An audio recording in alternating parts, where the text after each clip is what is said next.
सोनी जी राजस्थान से। श्री हरिवंश। श्री हरिवंश महाराज जी। महाराज जी 84 लाख योनियों को भोगने में कितना समय लगता है? कोई निश्चित अरे समय भैया है क्या?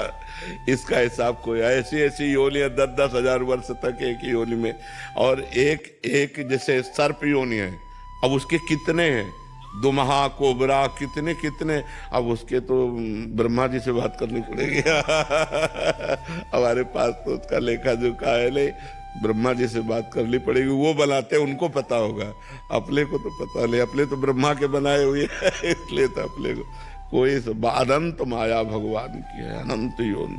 कहने को 84 लाख योनियां हैं, उस योनियों में अनंत, जैसे चींटी तो कितने प्रकार की चींटी, बिच्छू तो कितने, काली बिच्छू भूरी बिच्छू कितने प्रकार की, ऐसे कितनी योनियां, 84 लाख योनियों में एक योनि मनुष्य है, बकाया 83,99,999 योनियों।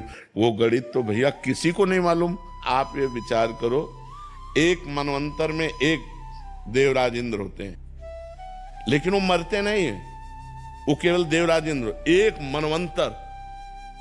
आप सोचो, एक मनवंतर में वो तो राज्य करेंगे, इसके बाद वो उतार दिए जाएंगे। ऐसे कितने मनु, कितने इंद्र, कितनी बार बदलते हैं।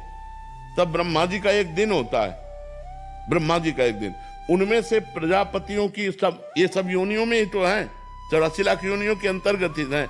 करोड़ करोड़ तो वहीं व्यतीत हो जाते हैं ना, गंधर्व हैं, अप्सराएं हैं, कितनी योनि। कोई मनुष्य पैदा होते ही मर जाता है, कोई जीव पैदा होते ही मर जाता है, कोई 1000 वर्ष जीता है, ऐसी योनियां है, कोई 500 वर्ष। आप कैसे गणित लगा सकते हो? ईश्वर की सृष्टि की गणित कैसे लगा सकते हो? या तो ईश्वर ही लगा सकता है, दूसरी किसी की सामर्थ्य नहीं है। तभी हमने कहा ब्रह्मा जी ही जान सकते हैं, क्योंकि उन्होंने ही रचा, दूसरे की किसी की बात नहीं है। अनंत माया भगवान की, अनिर्वचनीय माया भगवान की है। इसीलिए आगे जाने की इच्छा है क्या?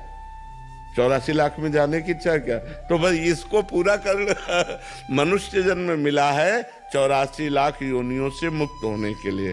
तो यदि हम खूब नाम जप करें, धर्म पूर्वक आचरण करें, किसी को दुख न पहुंचाएं, परोपकार करें, तो इसी जन्म में हमारा काम बन जाएगा। आगे की हम चिंता क्यों करें?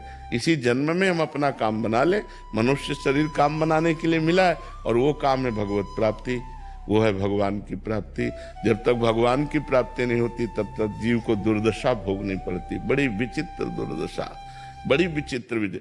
अब कुत्ते का पैर फंस गया मोटरसाइकिल में, अब 10 जगह से टूट गया, अब वो मोटरसाइकिल तो गई, अब वो ना वो अस्पताल कोई ले जाएगा उसको, ना कोई टेबलेट लगेगा, ना कोई इंजेक्शन लगेगा, पीड़ा ही पीड़ा सहते सहते साल 6 महीने में वो कढ़िल कढ़िल कर चलने। क्या योनियों को कष्ट है। मर्जी ये हमें समझ क्यों नहीं आता? हम देख रहे हैं दुख को, हम ये जान रहे हैं, गुरुजन कह रहे हैं कि मनुष्य जीवन इतना इतना कठिनता से मिलता है। 3 गुण जो माया के है ना, ये त्रिगुणात्मिका माया, सतोगुण रजोगुण तमोगुण, ये ऐसे प्रवाह हैं कि अभी आपको, जैसे हमारे सामने बैठे हो तो सतोगुण है, सात्विक वातावरण, तो आपको बात समझ में आ रही, यार जीवन का लक्ष्य भगवान की प्राप्ति हो। जहां बाहर हटे रजोगुण तमोगुण का फोकस आया, तो स्त्री अच्छी लगेगी, धन अच्छा लगेगा, पुरुष अच्छा लगेगा, पद अच्छा लगेगा, ये सब अच्छा लगने लगेगा, और यही सत्य लगेगा संसार में। नहीं तो जैसे सोचो, मरोगे तो तुम्हारा शरीर छूटेगा, सब छूट जाएगा। क्या ये बात आप सब लोग नहीं जानते हो? सब लोग जानते हो। फिर पाप क्यों करते हो? फिर कामनाएं क्यों करते हो? फिर प्रपंच क्यों पाल रहे हो? जाना है यार, रहना नहीं है, सबको जाना है, लेकिन सब दिमाग से यहीं की व्यवस्था में लगे।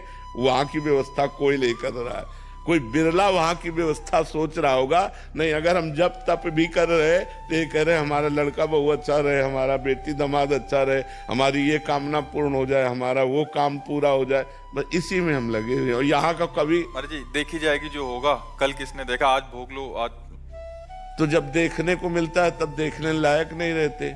कर्मों का फल बड़ा विचित्र है, इसलिए डरो, पाप कर्म मत करो, भगवान का नाम जप करो। अन्य योनियों में बहुत दुख है। अब जैसे अपने कांटा गड़ जाए तो अपने निकाल सकते हैं, ज्यादा पीड़ा है तो दवा ले सकते हैं, लेकिन पशु के कुछ नहीं है। अपने तो पानी की बोतल लिए घूम रहे हो, वहां कहाँ पानी है? जंगल में मान लो कोई सरोवर है, वो सूख चुका है, अब वो प्यासा घूम रहा है, प्यासा घूम रहा है, पानी कहाँ से उसे प्राप्त हो? पशु पक्षी हैं, बड़े बड़े कष्ट में जीवन है। आप क्या समझते हो? बड़ा कष्ट में जीवन है, और मनुष्य के हाथ पड़ गया तो भूंज के खा गए।